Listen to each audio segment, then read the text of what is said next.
आजादी की लड़ाई में अगर कोई एक प्रोफेशनल वर्ग जिसका सबसे बड़ा योगदान रहा, वो सब वकालत करने वाले लोग। उसकी एक वजह ये रही कि जिनको सामाजिक राजनीतिक विषयों की जानकारी थी, जिनके दिमाग में बौद्धिक तौर पर जो लोग सक्रिय थे, उन्होंने उस समय कानून की पढ़ाई करी और समाज के हितों के लिए खड़े हुए।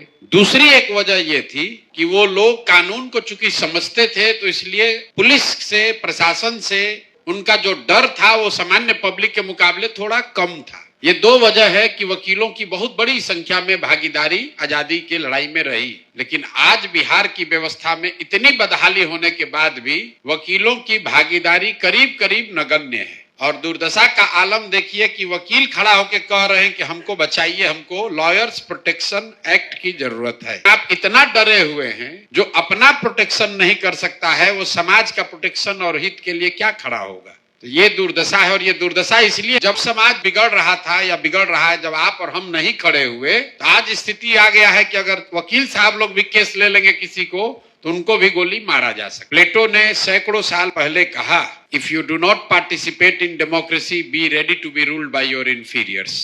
अगर लोकतंत्र में आप भागीदार नहीं बनिएगा, तो इस बात के लिए तैयार रहिए कि कोई मूर्ख आदमी राजा बनकर आप पर शासन करेगा। और बिहार में भी यही हुआ है। जो पढ़े लिखे लोग हैं, जो समझदार हैं, जिनकी ताकत है या हो सकती थी, उन्होंने कहा भाई छोड़ो यार, राजनीति से क्या लेना देना है।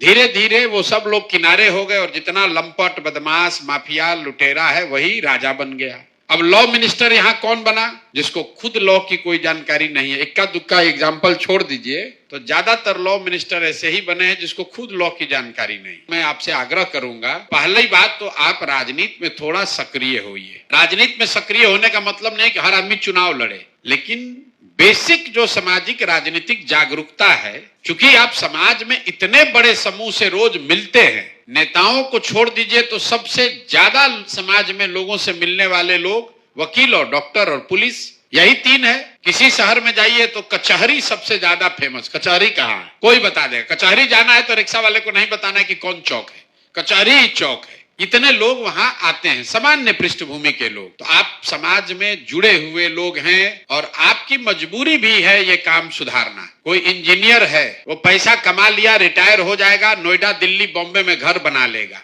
आप वकील हैं, डॉक्टर हैं, 20 साल मेहनत करके आपने प्रैक्टिस बक्सर में, सिवान में, झंझारपुर में जमा लिया, तो झंझारपुर चाहे ठठेरपुर हो जाए, वहां अपहरण हो जाए, आप छोड़कर कहीं नहीं जा सकते। जाइएगा बॉम्बे तो फिर वकालत वहां जमेगा कैसे? तो आपका हित भी इसमें है कि यहाँ व्यवस्था सुधरे, क्योंकि आप जहां मेहनत कर रहे हैं, जहां काम कर रहे हैं, वहां अगर सड़क नहीं है, बिजली नहीं है, व्यवस्था नहीं है, वहां विकास नहीं है, तो उसका आपके जीवन पर सीधा प्रभाव है।